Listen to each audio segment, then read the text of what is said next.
مسلمان ہر اپنی نماز میں اللہ سے شہادت کا اعزاز مانگتا ہے، اور یہ 30 ڈرونز جو ہمارے لیے اسرائیلی 30 کھلونوں سے کم نہیں ہیں، اگر یہ 300 آتشی ڈرونز بھی لے آئیں تو پاکستان میں کوئی اس کا اثر نہیں ہے۔ ہمارا جینا مرنا اسلام اور پاکستان کے لیے ہے، اور انہوں نے کل کہا ہے کہ ہم نے جموں کشمیر پہ حملہ کیا۔ جموں کشمیر، پاکستان، جموں و کشمیر ایک چیز ہیں۔ حبہ کدل سے لے کے لال چوک سے لے کے زیندار محلہ سے لے کے آرام باغ تک سارا جموں و کشمیر پاکستان ہے۔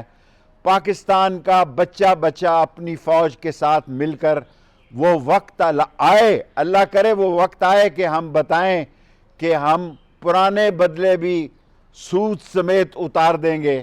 اور آج جوانوں کی ایک فوج ہے جو اس بات کے لیے تیار ہے کہ اپنے وطن کے لیے اپنی جان دے، اور ہندوستان جو پروپیگنڈا کر رہا ہے، جو جس قسم کا اس کا میڈیا جو گھنونا کھیل کھیل رہا ہے، یہ گندا اور پراگندا کھیل زیادہ دیر نہیں چل سکتا۔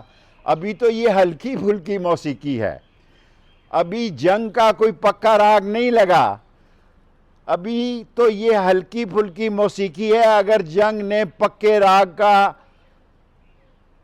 راگ کی طرف گئی اور جنگ پکے راگ میں تبدیل ہوئی تو پھر ساری دنیا دیکھے گی کہ پاکستان اپنی افواج کے ساتھ مل کر پاکستان کا جس طرح دفاع کرے گا، پاکستان کے لیے جیے گا، اسلام کے لیے جیے گا، پاکستان کے لیے مرے گا۔